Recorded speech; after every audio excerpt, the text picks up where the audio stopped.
spent quite a bit of time on the idea of his infinity, and his self-existence, and omnipresence. We're looking at those categories of words, these big omni words we like to call them. Omni meaning what? All. So I say he's omnipresent, and he's everywhere. Omnipotent, we were in the middle of that discussion when we broke last week, meaning all powerful. We also talked about his omniscience, his omnibenevolence. And we understand too, and we'll see that really as today as we talk, that all these things you don't, while we have to separate them out with our finite minds and try to understand them a little bit, you really can't, you don't really separate these concepts, these attributes from one another. God is all of these things all of the time, infinitely. And so that can be difficult to understand, but we're doing our best. And so we're talking about omnipotence. Luke 1:37, the angel told Mary, for with God, nothing will be impossible. Revelation 19:6 actually uses that word omnipotent.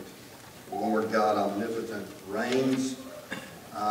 And so even some of the descriptive terms for God in the Old Testament, El Shaddai, for instance, God Almighty, talks about His might, His power. And so we were looking then, when we left last week, that God expresses His power, at least, we were trying to break it down in at least three different areas, the cosmic, the corporate, and the personal. And certainly the greatest demonstration of God's power is on the cosmic level. And all we have to do is go to Genesis chapter 1, right? And we see that through the very speaking of His Word, just by opening His mouth with intent, He created the entire physical universe out of nothing. Now that's more power than really we can comprehend or contemplate. Jeremiah 32:27, a rhetorical question is asked, is anything too hard for me? And obviously the answer to that is no. And so He creates this physical universe out of nothing. And we had mentioned last week this word for create. In Genesis chapter 1, there's a couple different words used in the Genesis account for create, asa and bara, and that word bara, create, is never used for anybody but God. Now, that other term is used for both God and man. But create means this bara, literally out of nothing. It's not, you're not using materials that are already there.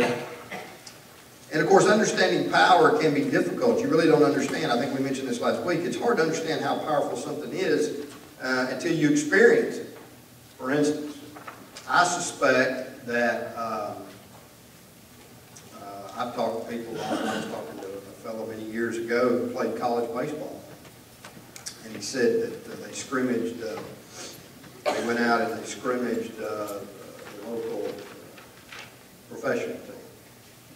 Memphis professional team. I don't know if they were AA or AAA at the time. But he said he got in the batter's box and the pitcher threw the first pitch and he said, I didn't even see it. He said, I just started laughing. He said, what am I supposed to do with that?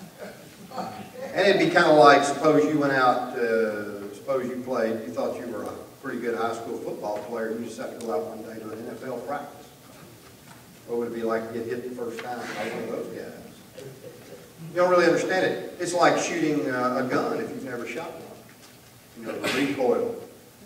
Sometimes it's hard to understand power until you experience it, the release of power.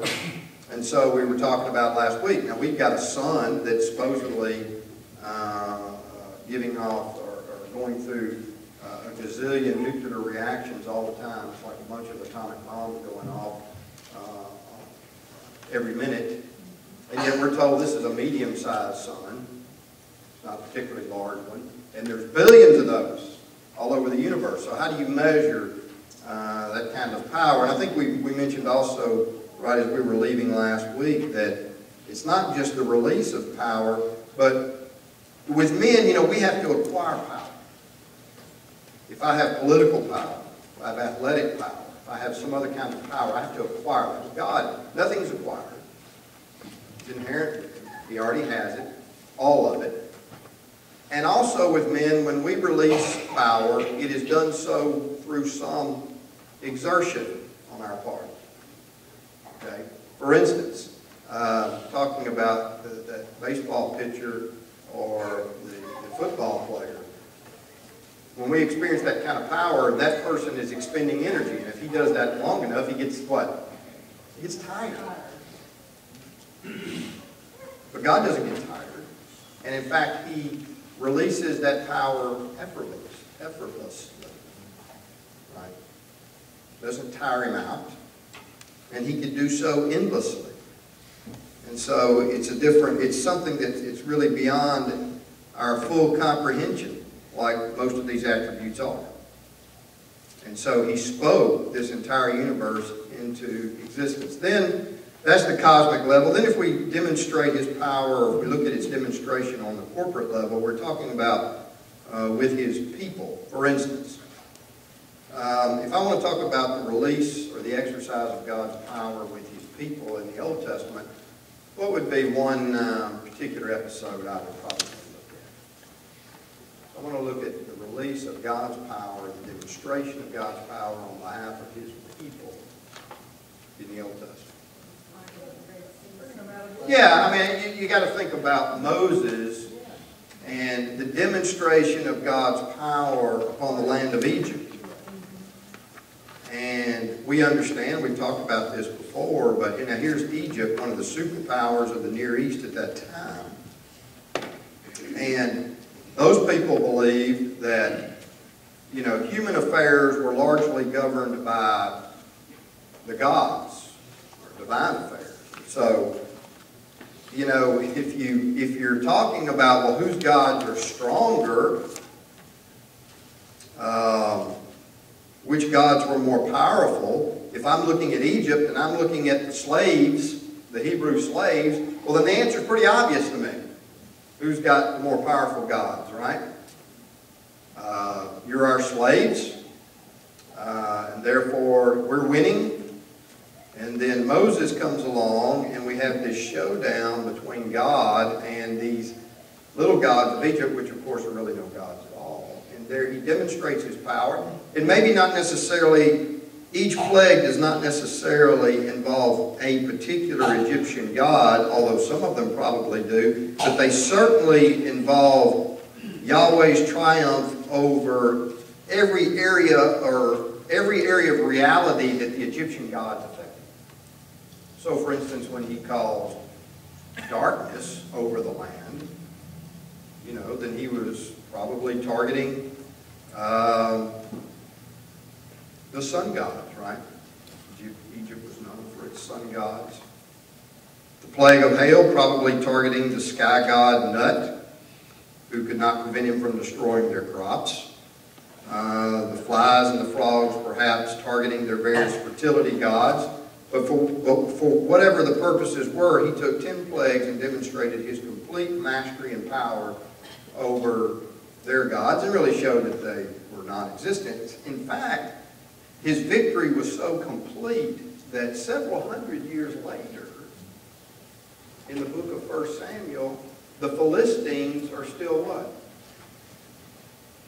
I mean, they're still talking about, the Israelite gods, they're the ones that did what?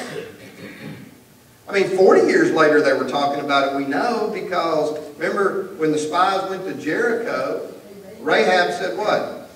We're all scared. We're scared to death because these are the gods that destroyed, this is the God that destroyed the Egyptian gods. Hundreds of years later, the Philistines are still talking about it. Demonstrating His power.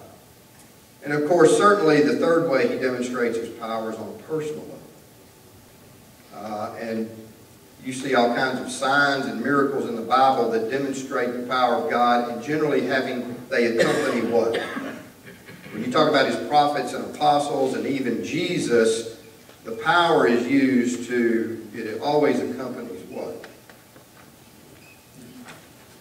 It's not just demonstrated just for no reason. What does he use his power for on a very personal level with those people that he used? Yeah, it was always accompanied by divine revelation. For Jesus, the working of miracles, of course, was to prove that he was who he said he was, which was the Son of God. We'll talk about that later. But for others, it was used to demonstrate that the message which they preached was from God. And that's how it was generally used on a personal level. You know, for Jesus, he demonstrated his power, of course, over all areas of life, right? He was demonstrated over nature, walking on the water, and so forth. He would demonstrate it over the unseen or the Hadean realm by doing what? Casting out demons.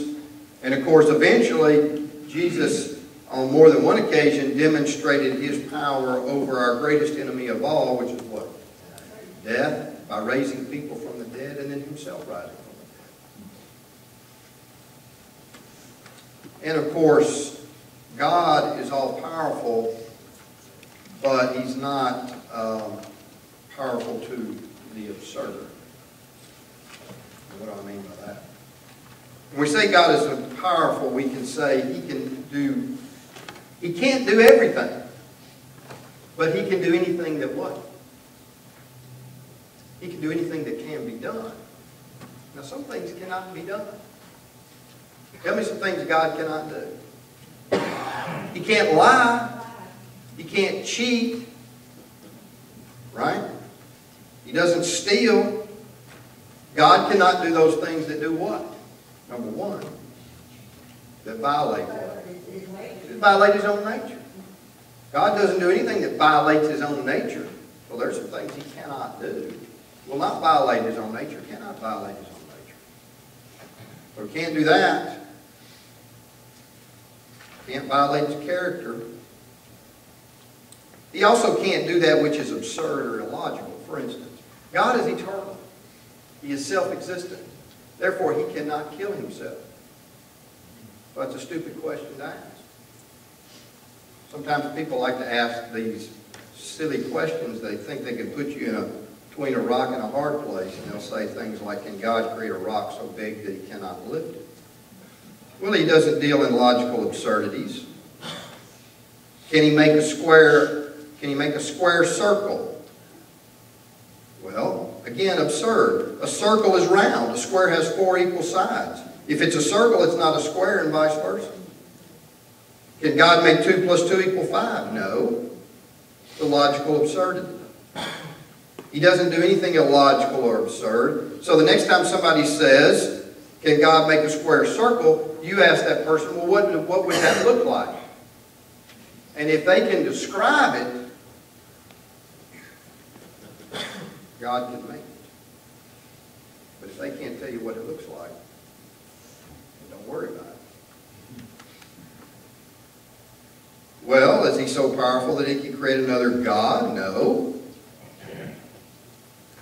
Because then what would that particular being be? If he created another, quote, God, that makes that particular being what? A created being, right? Which, of course, is not the definition of God. He's not a created being. So, again, absurdity, violation of logic. And so, what we have to understand about his power is he's never frustrated by an inability to do something, and furthermore, cannot be prevented from accomplishing his will, and never has to contend with anybody. You know, this battle with Pharaoh and the Egyptian gods was not really a battle at all. I mean, it was to the people who didn't understand, but not to God. He always knows what the outcome is. He always wins. You like a winner? People like winners, right? God always wins. We also have to understand that and take great comfort in the fact that there's a difference between divine power and human power. What's the old saying about human power? Absolute power does what? Corrupts. Absolutely. When humans get a lot of power, we tend to do what with it? Abuse it, misuse it. We don't have to worry about that with God. With God, with divine power comes divine restraint.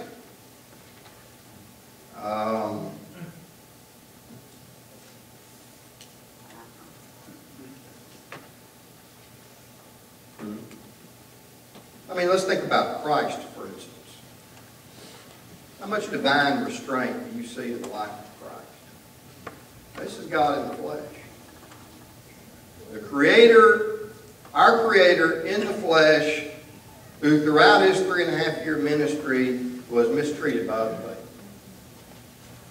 In fact, when he was on the cross, the Bible says he could call what? He says, I could call more than 10,000. Yeah, he's talked about legions. 12 legions of angels, Matthew chapter 26. Well, how big was a Roman legion? Generally, a Roman legion was what? That's not the same as a division in the American Army, which I think in World War II was about 15,000. A Roman legion was generally about 6,000. So 12 legions of angels, he could call 72,000 angels. Figuratively speaking, how many angels would it take to do what he needed to do? And yet look at the restraint. Sometimes we talk about the principle also in the Bible of divine economy. What does that mean? Well, not with God. I mean, what does it mean that when we talk about the principle of divine economy? He only does what he needs. Yeah, he only does. He only intervenes and does what's absolutely necessary, the very minimal amount. For instance, think about the whole Noah episode. Now, was there some miraculous events involved in with Noah? Absolutely. Flood. But that doesn't mean, could God have miraculously saved Noah? Could he just pick Noah up and set him on something and say, well, you just sit here until it's over? He could have, I guess, but what? He didn't. I mean, he made Noah build a boat for 100 and preach for 120 years. Made him build his own boat, gather his own supplies. He did bring the animals, but then who had to take care of it? Noah and his family. I mean, you see the principle of divine economy work there. God's only intervening miraculously, and real miracles, of course, are a suspension of natural law. We use that term pretty loosely today, but it is an actual suspension of natural law. He didn't really do when you think about the whole flood story in those chapters on Noah, there really wasn't a lot of miracles involved compared to the ones that weren't miracles. Those parts of the events. So we see that principle of divine economy, and certainly we see power with restraint with God. Another element of this that's related to his being all-powerful is the trustworthiness of his promises. Now, if I worship a God that's all-powerful, what does that mean about promises? Well, let's think about human beings and our promises. I tell you, I promise I'll meet you at such and such restaurant to eat on such and such a day and time. Well, we all know that I will do my best to keep that promise, but we also know that there's a lot of stuff that's out of my control, right? I mean, if that's 3 days away and some event happens, there's a lot of things that happen that I don't keep that promise. I don't make it. And we understand that our promises are pretty conditional as human beings. We understand that all the conditions have to be met. And frankly, I'm not powerful enough to make sure that they're always met. But that's not the way it is with God. The fact is, with God, there is no conditional element at all. God says, I'm going to do this. This is a promise. I'm going to do it. I am going to do this. Then we as human beings, we as His children, can take comfort in the fact and knowing what? It's going to happen. It's going to happen. Now, there's two ways I can look at that. That can be very comforting to the Christian and to the child of God, that His promises are always kept. That can also be a very disturbing and disquieting thing for me if I'm not on God's side. That His promises are always kept. Because that applies not only to good things, but it applies to not only reward when it comes to God, but it also applies to punishment, judgment. And I mean, that's really, frankly, let's face it. The world doesn't believe that God is as powerful as the Bible says. It's just that simple. Because if we did, we would live a lot differently than we do. And frankly, as His children, many times, we don't live as if our God is all powerful. We don't take comfort in His promises. And sometimes we live kind of like the world and therefore thinking He can't fulfill His promises. And so the religious world in general, which has been the religious, what we might call the realm of Christendom, has been influenced by this self-centered perspective of modern man. And so we kind of look at God's commandments and we call them what? They're no longer commandments, but they're suggestions. Kind of if we want to do it. And He's not really our king, but He's more of an advisor. He's kind of a counselor. Well, you really should live this way. This would be better for you if you do it this way. And so people serve a pretty weak God, and sometimes, I ask the question, sometimes preachers will preach a sermon, how big is your God? Makes a big difference on how you live. Because we really don't think He can do what He can do, and that's a problem. It'll be a problem in judgment for sure. He gave Abraham a lot of promises. All the nations of the world would be blessed through him. Did that happen? It did. So, Jesus said in John 14, you believe in God. Believe also in me. Here's a promise. In my Father's house are many mansions. If not so, I would have told you. I go to prepare a place for you. I go to prepare a place for you. I'll come again and receive you unto myself. And where I am, there you may be also. Is that a promise you can bank on? Absolutely. He's never made one He can't keep. Because He's all powerful. Any questions or comments about His omnipotence? I don't know, when you think about the power of God's Word, I guess I always think of Genesis 1. It's the first place I go when I think about His power. Genesis 1:1, Genesis 1:1, Genesis 1. In the beginning, God created. Spoke it out of nothing. Well, let's move on. How about His omniscience? Human beings, we have a pretty insatiable thirst for knowledge, do we not? I mean, we like to know how things work and what other people think. Scientists, they observe, they categorize, they classify. Scholars, constantly studying in their field, whether you're a history professor or whatever you are, constantly studying, getting more degrees. And they also tell us, of course, this is what we call what age. What do we call this sometimes? Information age. I mean, I can pull out my phone and I can find about anything I want to. I mean, I can Google something and I can go to that that all-authoritative website called Wikipedia. It was everything about everything, right?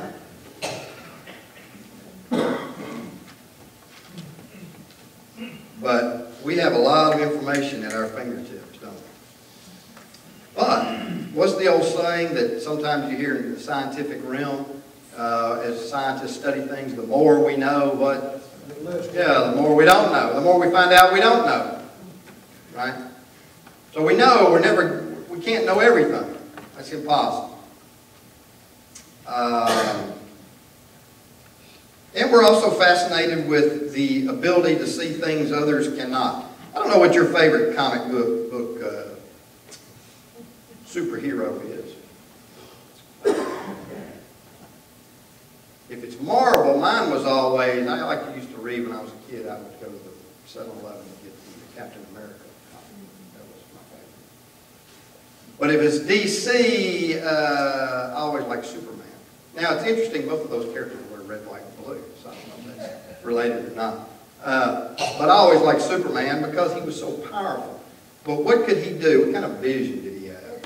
He had X-ray vision, right? And nowadays, they love fortune tellers. You know, you can even do that on the phone or computer. You know, you can get a fortune teller to tell you what's going to happen in the future, right? Gamblers. You know, gamblers are a form of fortune teller, right? I'm talking about professional gamblers. I mean, they've actually got programs now on TV for fantasy sports. You know, if you have a fantasy football team or a fantasy baseball team, they've got whole shows on TV where they get on there and they talk about these fantasy sports. Well, fantasy sports are just gambling. I mean, I guess you could play it without wagering, but that's essentially what all those people are doing. I mean, gambling is huge business. But what is gambling really but trying to, you're trying to tell the future. I mean, gamblers don't just flip a coin and say, I'm going to bet on this. They study. I mean, these professional gamblers do. They got odds. And they study and they try to determine, well, which team's more likely to win and by how much, or you know, which horse is most likely to win the race. It's a form of trying to tell the future. And yet we can't, for all we try. But God knows everything. And we call that omniscience. That's from, of course, the omni, all, science, or knowledge. And it describes the fact that God knows everything there is to know, and He never has to ask any questions or learn anything. He doesn't go to school. He doesn't read the paper. He doesn't watch the news. I mean, this is hard. I mean, this is as hard to grasp as any of these concepts. But there is nothing known that He doesn't already know. And get this, didn't already know it from eternity. He has known everything there is to know forever. There's nothing that can surprise Him.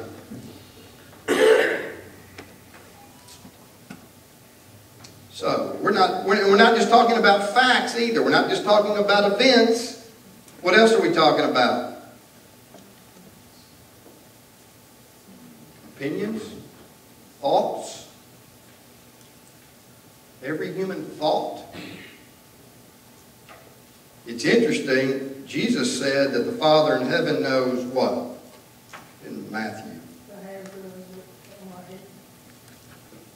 He knows the very hairs, the number of hairs on your head. Now please understand, and we're going to talk about this some more. If he knows, and He does know everything that's happened, everything that will happen, or everything that's happening now and everything that will happen. When Jesus said He knows all, He can know the very numbers of the hairs on your head, that means He knows not only the numbers of the hairs on everybody's head that's ever lived, He knows all the numbers of the hairs of everybody's head that's living now, 7 billion people, and He knows the number of all the hairs on everybody's head that's ever going to live. Now think about that for a minute. How many hairs is that? You know, we're prone to forgetfulness, right? He doesn't forget anything. You ever met somebody with a photographic memory? Pretty amazing, isn't it? We're not even, I mean, that's not even close to what we're talking about. Photographic. Yeah. One thing that I noticed, and always noticed, that if you think about a human brain, even if the human brain knew everything, it couldn't simultaneously access all of that. Know it all at once. Yeah, know it just in real time, all at once, everything. Matthew 10:29, are not two sparrows sold for a copper coin, and not one of them falls to the ground apart from your Father's will? But the very hairs of your head are all numbered. Turn over to Psalm 139.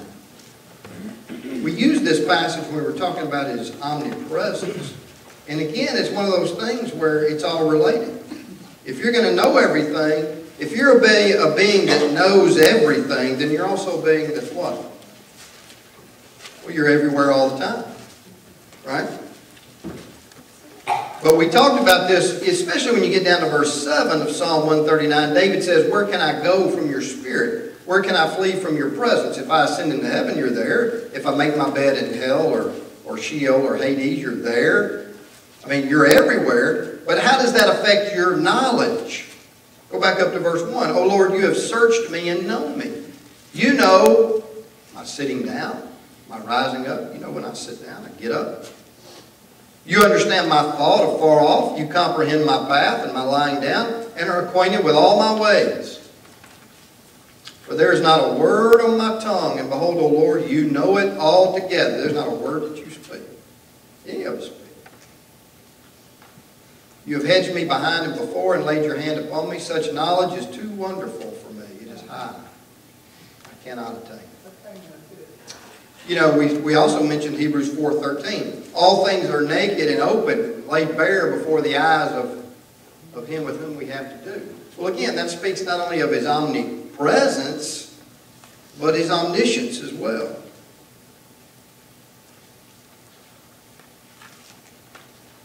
You know, everybody's different, but we can be pretty private people, right? Some like their privacy more than others.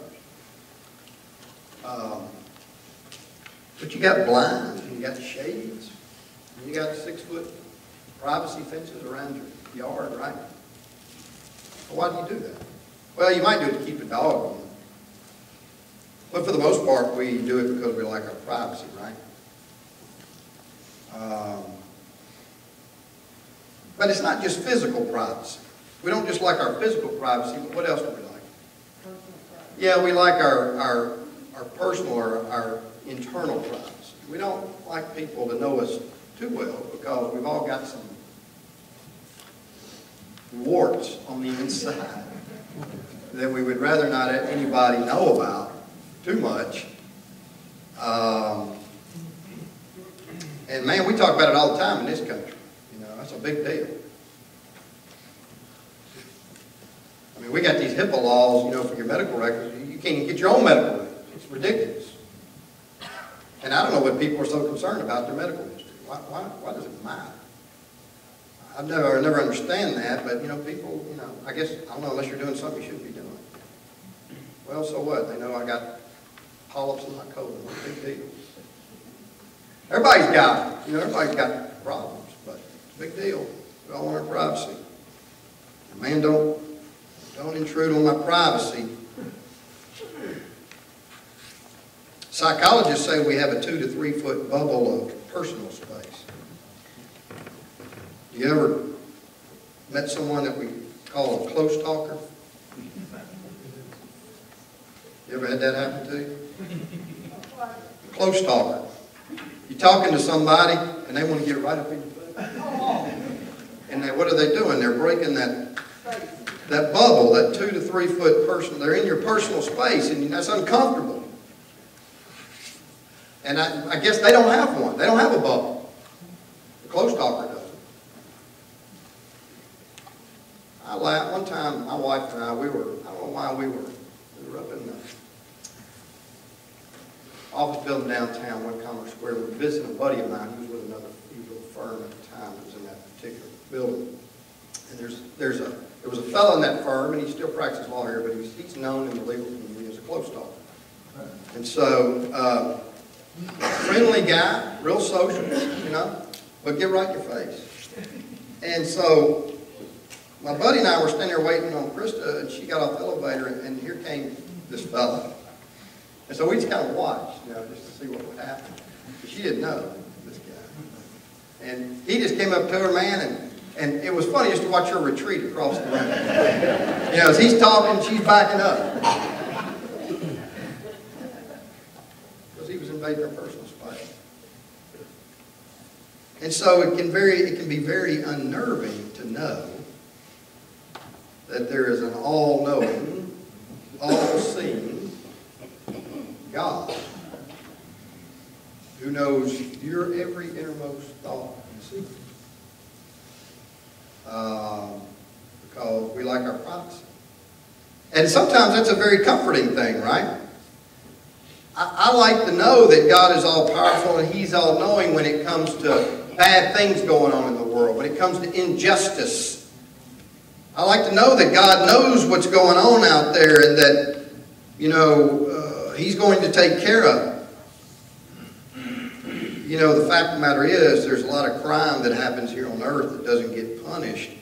But I don't worry about that because I know I serve an all-powerful, all-knowing God. And on Judgment Day, the fact of the matter is, He's got a memory that doesn't get confused. He doesn't forget anything.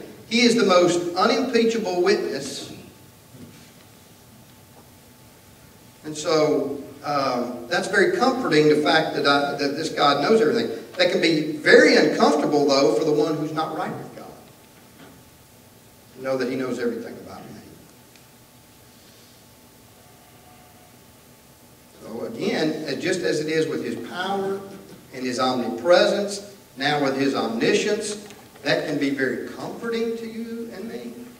And it can be very disturbing, depending upon how we're living. Right? Now, let's talk about a little more controversial matter here. And that is His foreknowledge. This God that holds the future in His hands.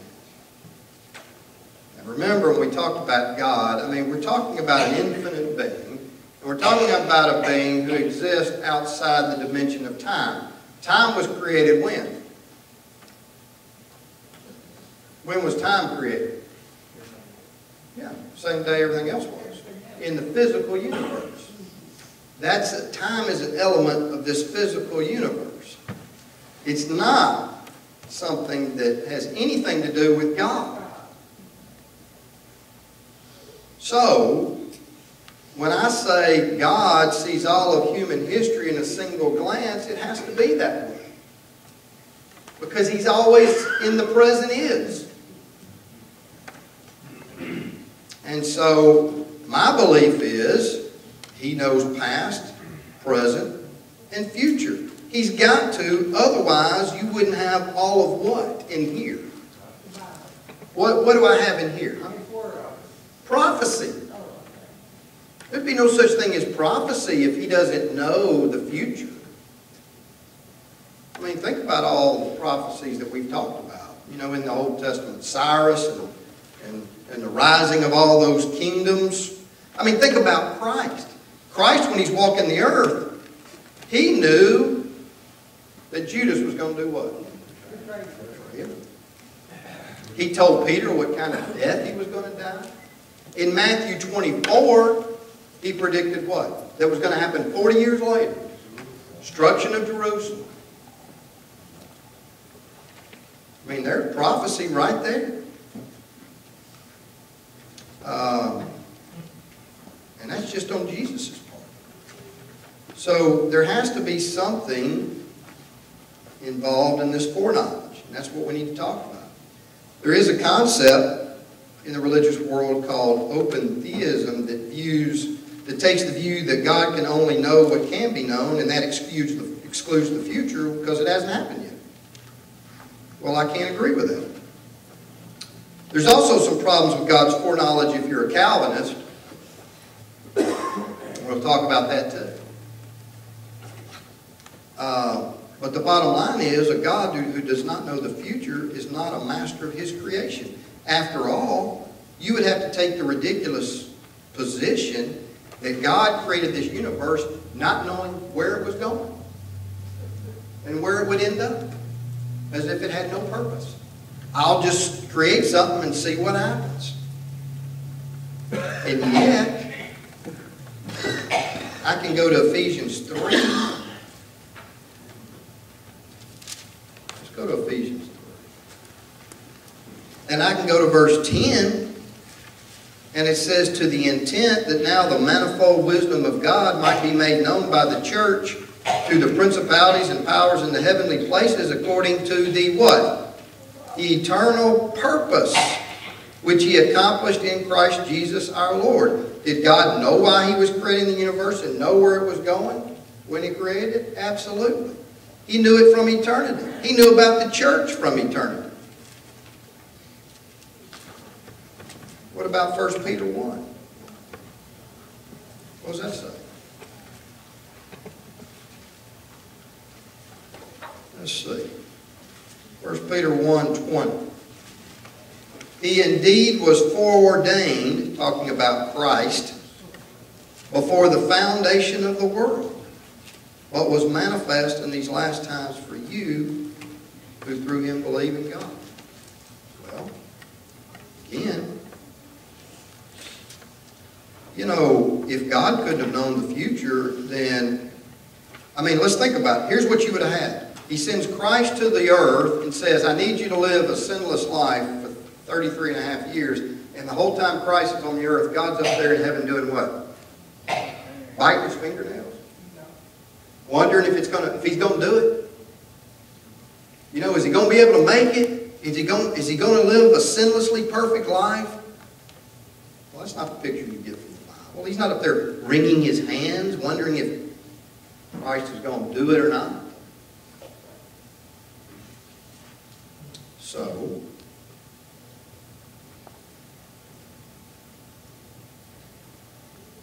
let's look at some Old Testament passages before we delve further into this. Well, I'll tell you what. It's 10:15. We're going to talk some more about his foreknowledge next week. That translates a Greek word, prognosis, compound word. Pro, before, gnosis, knowledge, thus literally meaning before knowledge. That's anglicized to prognosis. What does it mean to give a prognosis in our language? Yeah, forecast or predict. Don't you, when you go to the doctor, he gives you a what? He gives you a prognosis. Here's your diagnosis. Now here's your prognosis. In noun and verb forms, that term appears 7 times in the Greek New Testament. And this, of course, is all part of his omniscience, his all-knowing. And that is his foreknowledge, the ability to know things before they happen. So, we'll pick up here next week. We'll look at Isaiah 46, Isaiah 41, Isaiah 44. And we'll see what the Bible has to say about God's ability to know beforehand. Psalm 147:5 says his understanding is infinite. His foreknowledge. We'll talk about it, and we'll talk about some arguments against it. Specifically, what's the major argument against God's ability to know the future? What's the major argument against that? That it violates what? Free will. Yeah, it violates your free will. In other words, if God already knows what you're going to do, well then, you know, how could you change that? But of course, God knows all the variables. So we'll talk about that.